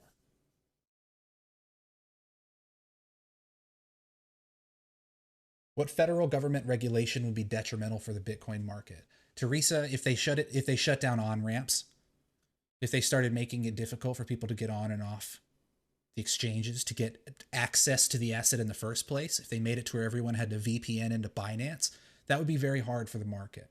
If they suddenly marked all crypto assets as securities, including Bitcoin, that would be devastating. Bitcoin's not a security, it's a commodity. But if they decided to do that, that would be devastating for the market. I'm not saying it would be unrecoverable, because remember that the federal government can only control its own purview, and Bitcoin is not controlled by anyone. It's an international asset. And so the US would be damaging itself. It would hurt all crypto. Money would leave.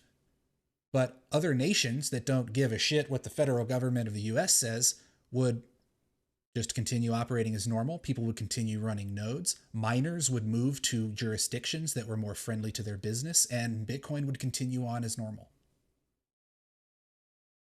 I think you're ignoring a potential future of BTC. I'm sorry, poor choice of words. You said coins. I understand we were having an informed decision on a theoretical level. Jay, maybe I just don't understand your question.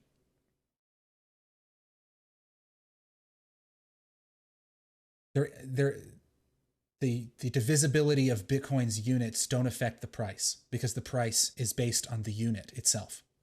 If all the exchanges listed Bitcoin's price in Satoshis, it would just be fractionally relative to the current price of a whole Bitcoin.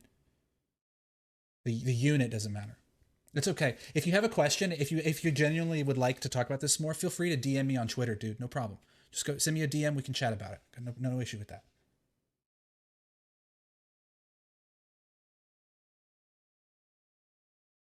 What are my top 5 on-chain metrics? That's a tough one, Meta. You asked some good questions today, but they're questions that I want people to hear the answers to.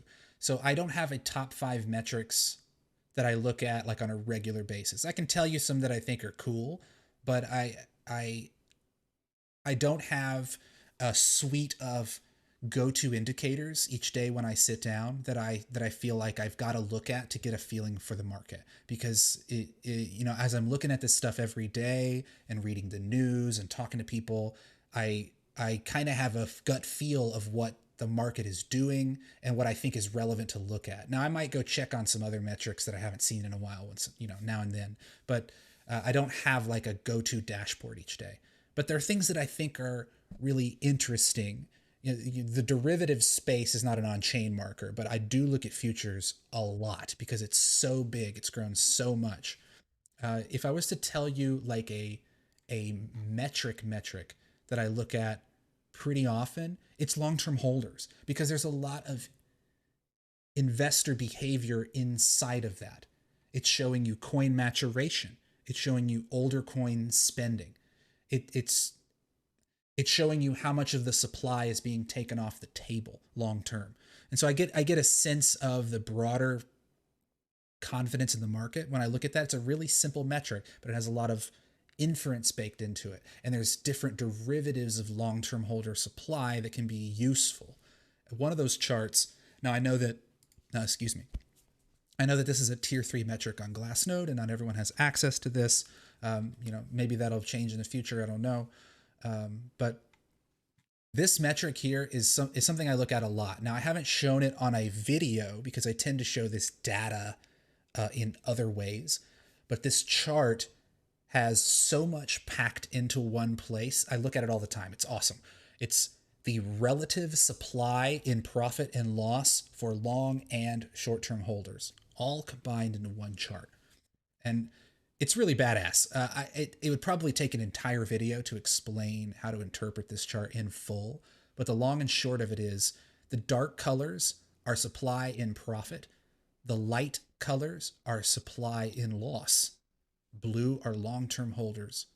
Red are short-term holders. And what you can see in the bear markets is long-term holder supply grows. That's this blue value growing.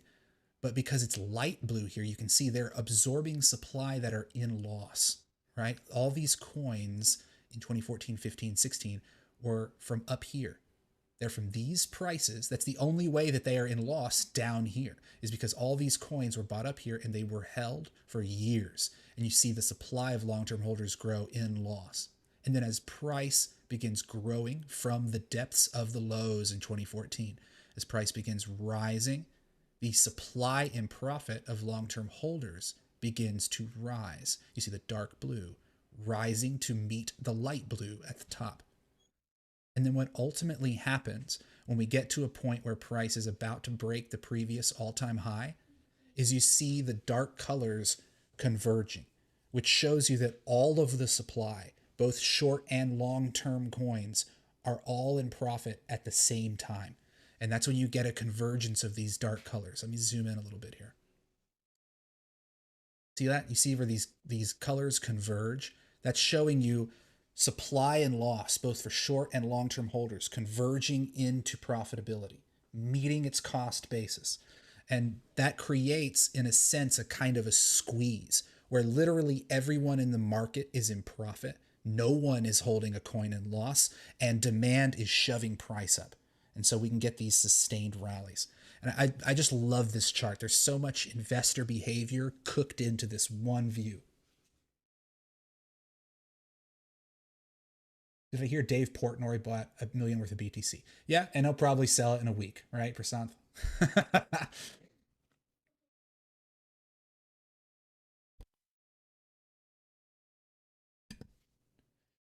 John Randolph says, great stream. What's the schedule? Weekly or more often?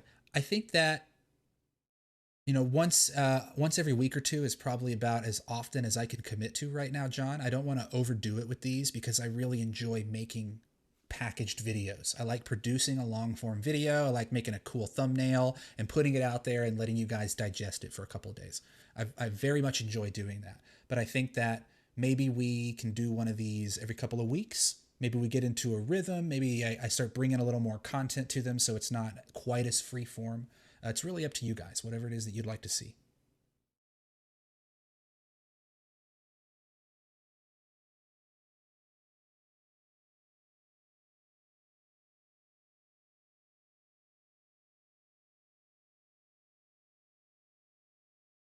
What on-chain metrics for derivatives do I find most helpful? That's a great question.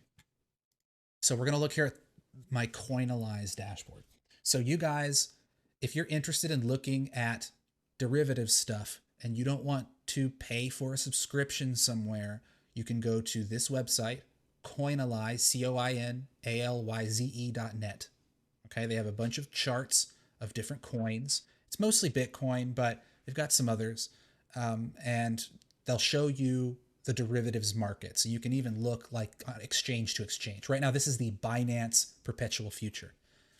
And the things that I like to look at are open interest and funding mostly. Those are the two like prime metrics inside of the futures market. And then there's derivatives of those things. Some people can look at, there's a long short accounts ratio. I don't know. There's a bunch of different metrics, but the primary ones are the open interest itself, which is the standing value of open contracts. There's the funding rate, which this is aggregated. This isn't the Binance funding rate. This is all their exchanges, but the funding rate, which is showing the bias in leverage in the futures market across all the exchanges. It's the premium or discount being paid to the other side to encourage liquidity to fill in the market. The funding rate and open interest are the two most important things that I like to look at. And there is another thing which I had on here earlier. Here it is. This is the futures premium. And this is similar to the funding rate, but I did this in trading view. And it's just subtracting the price of the perpetual futures from the spot price.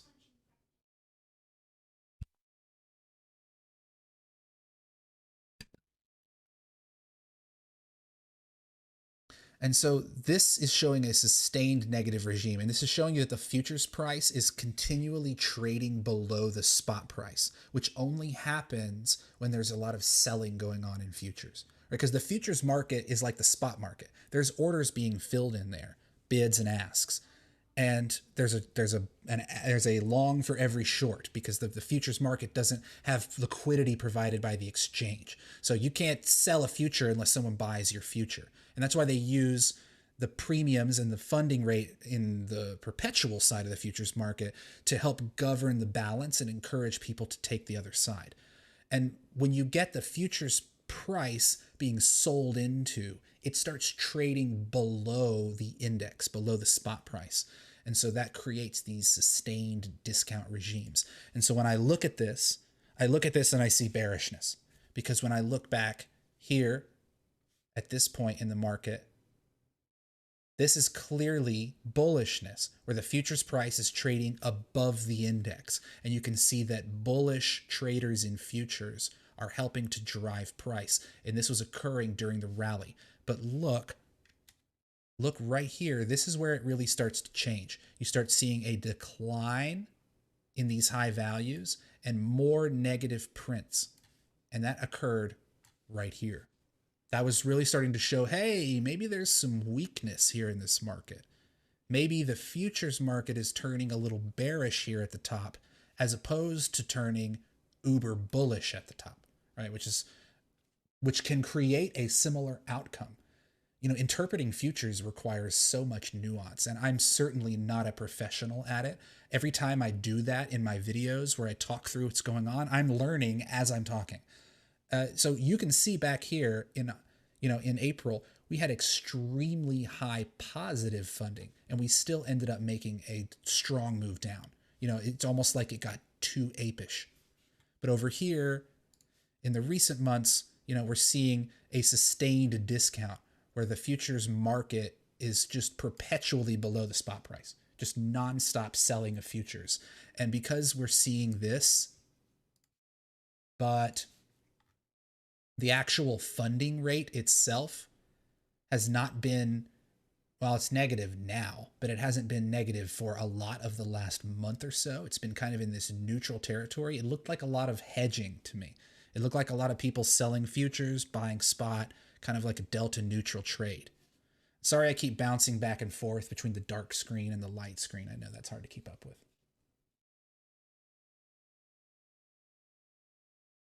So it looks like long-term holders haven't really been buying. Well, they have. They have. Let me go to long-term holders. Up here.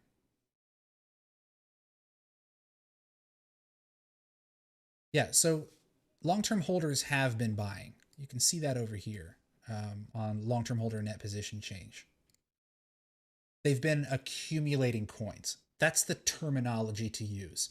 It's not possible to say that they bought these coins because you don't actually know that. They got the coins from the exchange or somewhere, and then they pulled them into cold storage where they matured, right? Where they aged.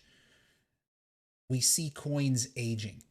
And when we look at long-term holders, because they represent so much of the supply and because they represent so many people, you've got to think of it as a net change metric, right? Every day, somebody in long-term holder supply is spending, and every day someone is buying. But the chart is showing us the net aggregate outcome of all of those people's behaviors. And right now, their net aggregate outcome is supply is growing and aging and not being spent. That's the way that I look at long-term holders. When they're not spending, and they are a pretty active group, you could make a logical, reasonable assumption that they are buying the dip, or at the very least, just standing firm.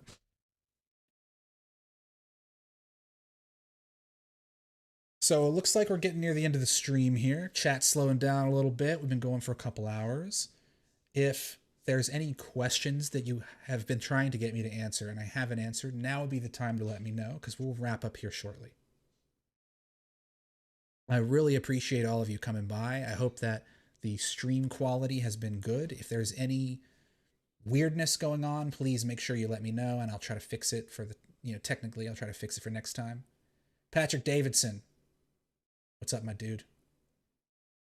I know that name. As Bitcoin is hanging in the middle of nowhere and people are expecting the price to test the lower support of 30K, the occurrence of this event seems low. What do you think? I think that testing the range low is very reasonable. I put this on Twitter yesterday, and I will show it here. So what I currently feel like when I see this range low here, I'm just going to put my line somewhere. And then I see we went all the way up. We created this all-time high. And then we literally just bled down sideways, down sideways, down sideways, down sideways. It feels to me that if this actually just got front run, if we actually didn't come down and test this low, and this got front run by buying volume, which is almost what it looks like. Like, let me put my volume thing on here real quick. A second. Look at volume. Yeah, see, it looks like this got front run by volume a little bit, right? If this is what happened, after we have a clear range low, and then we have a clear bleed down, it just doesn't feel like this is the bottom when I look back in history. Now, let me show you what I'm talking about. So one place that I looked at to get a feel for this is here. And I think Blockchain Backer has also shown something like this. So that might be where I got the idea. I'm not trying to say this was like my creation. So we had this 6K bottom here, right? And then we got this strong rally. And then we just bled down. And the volume here was front run. We never actually tested the low. Volume was front run here. Buying was front run. And everyone thought the rally was over. We were waiting for a 6K bounce, and it just didn't give it to you. It turned around, it shot back up, and I think that this was like a 70 or 80% rally. Sorry, I was way off. 52%, 53%. 50% rally, right? And then what happened? We came down and tested it anyways. And that actually made the floor before we finally capitulated. I'm not saying that we're going to do this. I don't necessarily think that that's the way that this plays out. But this is an instance where we set a low, rallied off of it, came down, front run the test of the low, and it wasn't strong enough. We actually eventually came back down to it. So that's kind of what I'm looking at when I think about whether or not where we are in the current market over here is the same thing, because it looks really similar, right?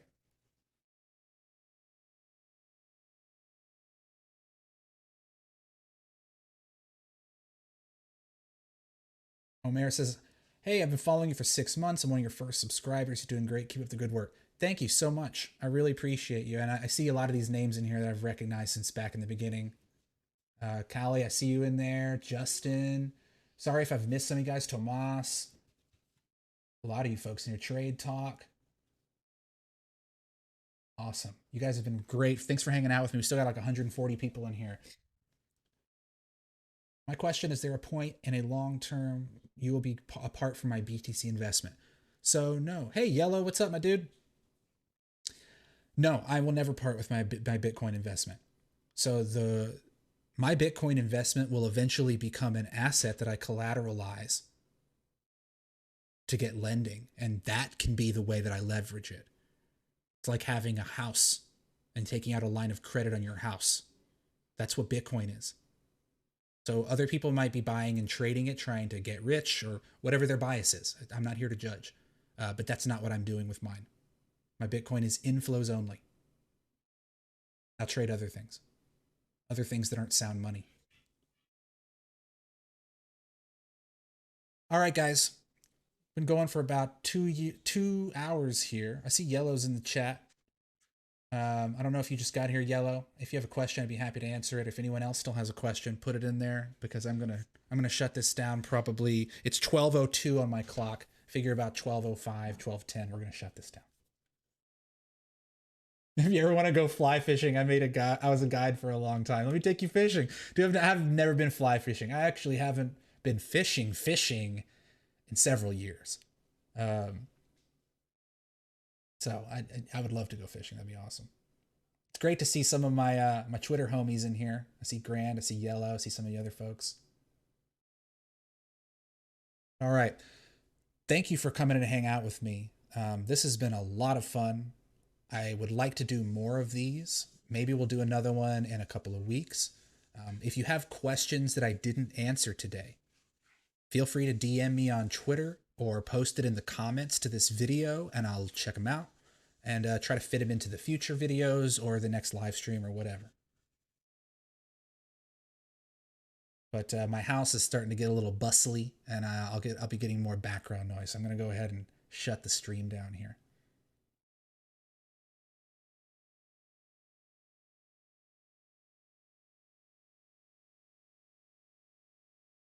Shame that you think the market's going lower. My 2021 bags. Dude, Grant, I'm holding some bags, my dude. I'm holding several bags. I am a Bitcoiner, but I do have some altcoin bags because I'm a degenerate. And I don't mind holding them. I am comfortable holding in loss. I am not a person who panic sells. But I am definitely holding some heavy bags, and I will continue holding them until they make green again. Or they just turn into dust. If you haven't hit the like button, please do. Thank you so much. I hope you guys have a wonderful afternoon. I'll put out a packaged video probably, I don't know, in the next couple of days, maybe the next 2 or 3 days. I'm going to take the rest of the weekend off. But I hear dishes clanging around in the background, so I'm going to go. Thanks, everyone. Take care. Cheers.